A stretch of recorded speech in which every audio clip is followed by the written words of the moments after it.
اس وقت جو 20 سال کے بعد جو زمانہ آئے گا، میں گارنٹی کہ آپ کے ساتھ کہہ رہا ہوں کہ لوگ مفتیوں سے آزاد ہو جائیں گے، لوگ مولویوں سے آزاد ہو جائیں گے. یہ آج آپ دیکھ رہے ہیں کوئی مرزا نکل رہا ہے، کوئی ہمدرد نکل رہا ہے، کوئی کتنے مفتی نکل رہے ہیں جو بغاوت کر رہے ہیں، کیونکہ انہوں نے جا کے کتابیں پڑھی ہیں. ان کی عوام نے کتابیں نہیں پڑھی. آج جب ایک پڑھا لکھا نوجوان یہ پڑھتا ہے کہ رسول خدا یہ کہہ رہے ہیں کہ اگر فاسق بھی ہو، فاجر بھی ہو، زانی بھی ہو، اس کے اندر شیطان بھی چلا جائے، وہ تمہیں اپنے دین سے بھی ہٹا دے لیکن تمہیں بولنے کی بھی اجازت نہیں، تو یہ سوال کرتا ہے کیسے ممکن ہے؟ وہ رسول جو عدالت کا درس دیں، جو تقویٰ کا درس دیں، وہ امت کو پورے فسق میں، جب یہ کہیں الناس علی دین ملوکہم، لوگ اپنے حکمرانوں کے دین پر ہوتے ہیں اور حکمران فاسق ہو گیا تو امت کیا ہو جائے گی؟ فاسق ہو جائے گی. حکمران اگر شرابی ہو گیا تو امت کے اندر شراب کبھی نہیں رہے گی، فعل حسن بن جائے گی. اب یہاں پہ ٹیکنیک آف امام حسین دیکھیے کہ رسول نے فرمایا حسین منی وانا من الحسین. حسین کس سے ہے؟ مجھ سے ہے. میں کس سے ہوں؟ حسین سے ہوں. اس کو دنیا نہ سمجھ پائی. ایک طرف روایتوں کی بھرمار کہ حاکم فاسق ہو، فاجر ہو، حبشی غلام ہو، تمہیں حق نہیں اس کے خلاف قیام کرو. اب ان ساری جھوٹی حدیثوں پر اگر کوئی تماچا لگا سکتا ہے وہ خون حسین ابن علی ہے.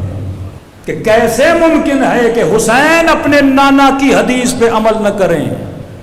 مدینے میں بیٹھے صحابی کو پتا ہے کہ نبی نے کہا، حسین کو نہیں پتا. آج کراچی میں بیٹھے ایک مفتی کو پتا ہے کہ حاکم حبشی غلام بھی اس کے خلاف قیام نہیں کر سکتے. کیا فرزند رسول کو نہیں پتا؟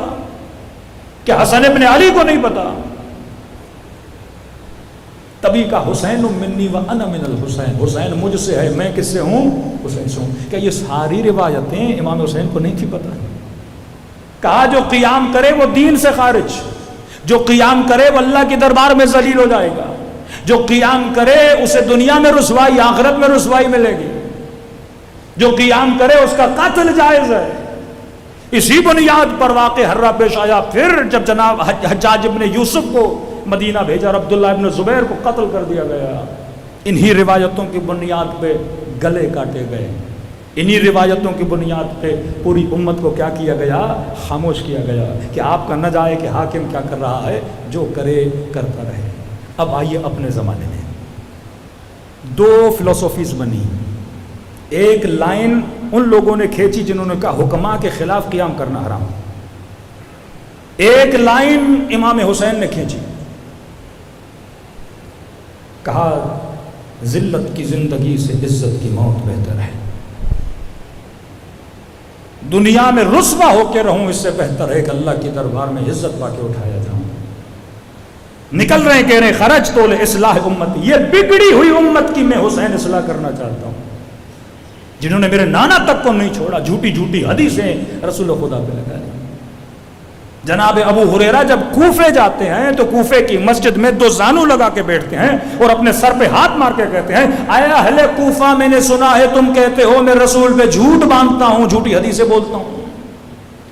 اب بولتے تھے یا نہیں وہ الگ بحث ہے. ان کا یہ بولنا کہ تم یہ بولتے ہو اس کا مطلب اہل کوفہ یہ کہتے تھے کہ یہ جھوٹی حدیثیں بناتا ہے. کتنی قرآن کی وہ آیت مشہور ہے کہ جس نے اللہ کی رضا کے لیے اپنی جان کو کیا کیا؟ بیچا. مرضات اللہ. کہتے ہیں اس آیت کے لیے حاکم وقت نے ایک اکابر امت کے بندے کو کہا کہ تم اس کو بدلو، یہ بولو کہ جس نے اپنے نفس کو اللہ کی رضا کے لیے بیچا تھا وہ ابن ملجم تھا جس نے علی کو قتل کیا. اس نے کہا میں نہیں کر سکتا. کہا 2 لاکھ درہم دوں گا. کہا نہیں. کہا 3 لاکھ درہم دوں گا. کہا نہیں. آخر میں 4 لاکھ میں بک گیا. اور اس نے لکھ دیا، یہ تاریخ میں لکھا ہوا ہے کہ یہ آیت کس کی فضیلت میں؟ علی کی فضیلت میں نہیں، ابن ملجم کی فضیلت میں. اب ایک ایسا معاشرہ جو اتنا پریشان ہے، 6 لاکھ حدیثوں کی فیکٹریاں لگا دی انہوں نے. جعل حدیث پہ اشرا ہو سکتا ہے. کتنی حدیثیں ویکیپیڈیا میں صرف آپ لکھیں جعل حدیث پورا ٹاپک آ جائے گا. کتنے جھوٹ رسول خدا پہ باندھے گئے. یہی واقعہ ابو جہل کی بیٹی سے امیر المومنین کا، مولا علی کا لقب ہے نا ابو تراب. یہ کہتے ہیں نہیں کوئی بڑی بات تھوڑی ہے.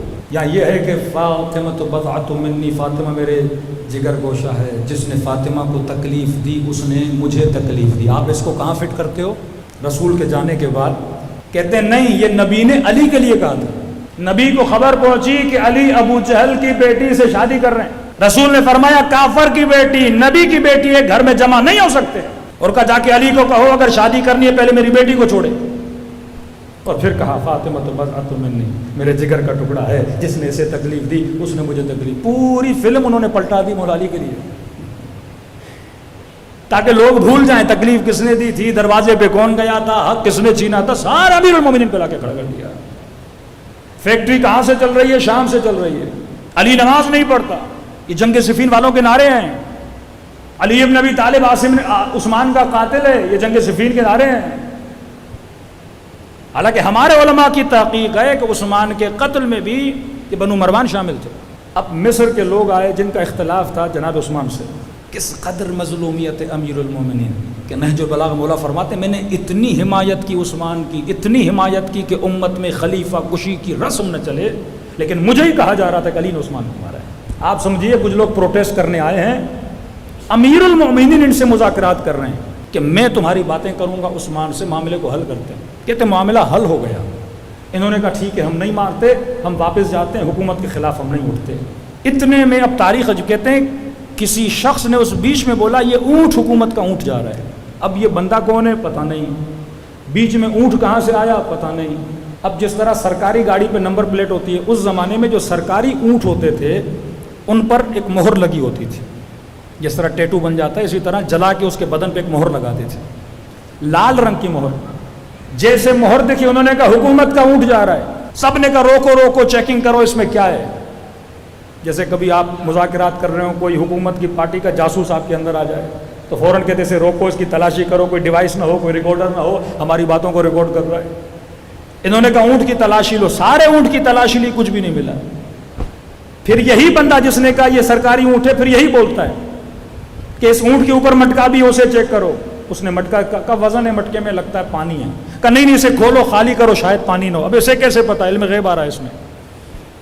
کہ جب کھولا تو پانی نہیں تھا، مٹی تھی. کہ مٹکے کو خالی کرو دیکھو مٹی کے اندر کیا ہے. انہوں نے مٹکے کو خالی کیا، مٹی کے اندر ایک کاغذ کا ٹکڑا تھا. اس کاغذ کے ٹکڑے پہ کچھ لکھا تھا اور نیچے جناب عثمان کی مہر لگی تھی. خط عثمان کی نہیں تھی، مہر حکومتی عثمان، اسٹیمپ حکومت کا تھا. اس میں لکھا گیا تھا اب مثلا جو لیڈ کر رہا تھا ان مذاکرات کو، جو لیڈ کر رہا تھا ان لوگوں کو، ان کے نام لکھے تھے کہ دیکھو فلاں آئے اس کے ہاتھ کاٹنا، فلاں نے اتنی گالیاں دی ہیں اس کی گردن کاٹنا، فلاں کو یہ کرنا. انہوں نے کہا ہم آئے تھے صلح کرنے کے لیے اور یہ تو خفیہ طور پہ لیٹر بھیج رہے ہیں کہ ان سب کو کیا کر دو، مار دو. معاملہ وہاں پہ بگڑا اور جنگ کیا ہو گئی، شروع ہو گئی. اور مولا علی یہ لیٹر لے کر جناب عثمان کے پاس گئے اور کہا کہ وہ لوگ حق پر ہیں، میں مذاکرات کر رہا ہوں، یہ لیٹر کس نے لکھا ہے کہ لوگوں کو مارا جائے، جبکہ میں صلح کے لیے ان سے بات کرنے گیا ہوں، بھی جنگ ہوئی نہیں ہے، لیٹر کس نے لکھا ہے. مولا فرماتے عثمان دیکھ مہر حکومت کی لگی ہوئی ہے اور اگر یہ لیٹر لیک ہوا ہے تو آپ کی حکومت کے اندر سے کسی نے یہ کام کیا ہے. تو مولا اسے سمجھا رہے ہیں مطلب علی کو پتا ہے تم نے آرڈر نہیں دیا، کسی اور نے آرڈر دیا ہے. مظلومیت علی. مولا کہتے ہیں بتا عثمان تجھے کس پہ شک ہے، یہ کس نے کام کیا ہے. عثمان کہتے ہیں علی مجھے تجھ پہ شک ہے. اس وقت امیر المومنین فرماتے ہیں میں نے تمہارا فیصلہ اور اپنا فیصلہ قیامت کے دن پہ چھوڑ دیا. مولا علی مذاکرات سے نکل کے جاتے ہیں، پھر وہ اٹیک ہوتا ہے اور خلیفہ مسلمین کو کیا کیا جاتا ہے، قتل کیا جاتا ہے. یہ عالم تھا امت کا. جو قتل کرنے آ رہا ہے امام حسین کو وہ بھی حدیث رسول سن کے آ رہا ہے. یہ جو مدارس میں کوئی دیوبند بنتا ہے، کوئی بیچارہ اہل حدیث بنتا ہے، یہ نئے نئے بچے، نوجوان بچے یہ حدیثیں پڑھتے ہیں، مسلم اور بخاری میں حدیثیں پڑھتے ہیں کہ اللہ کی اطاعت کرو، رسول کی اطاعت کرو، حاکم کی اطاعت کرو. حاکم کیسا ہو کہ نہیں شرط نہیں متقی ہو، پرہیزگار ہو، فاجر ہو، فاسق ہو، شرابی ہو، کبابی ہو، کوئی بھی ہو، اس کے خلاف لفظ تک نہیں بول سکتے. بولو گے تو جماعت سے خارج ہو جاؤ گے، مرتد ہو جاؤ گے، کافر ہو جاؤ گے، خارجی ہو جاؤ گے. اب انہیں کہتے ہیں دیکھو رسول خدا نے تو کہا تھا لیکن کیا کریں، حسین نبی کا نواسا ہے، احترام واجب ہے، لیکن حسین کا کام صحیح نہیں تھا، امت میں تفرقہ ڈالا، دو خطوط کھینچی. واللہ اگر امام حسین قیام نہ کرتے آج تک شیعہ بھی ان حدیثوں کو صحیح مان رہے ہوتے. قیام امام حسین بتاتا ہے یہ ساری نسبتیں جھوٹی ہیں جو میرے نانا کے ساتھ باندھی گئی ہیں. میرا نانا کبھی نہیں کہہ سکتا کہ کہ فاسق کے خلاف نہ بولو، شرابی کے خلاف نہ بولو، جو دین خدا کو پامال کرے اس کے خلاف نہ بولو، جو یہ کہے لعب الہاشم، بنو ہاشم نے کھیل کھیلا، نہ کوئی وحی آئی نہ کوئی فرشتہ آیا، یہ سارا کھیل تھا، اس کے خلاف بھی قیام نہ کرو کیونکہ یہ حاکم ہے۔ پھر اجازت قتل دیا خود کو انہوں نے۔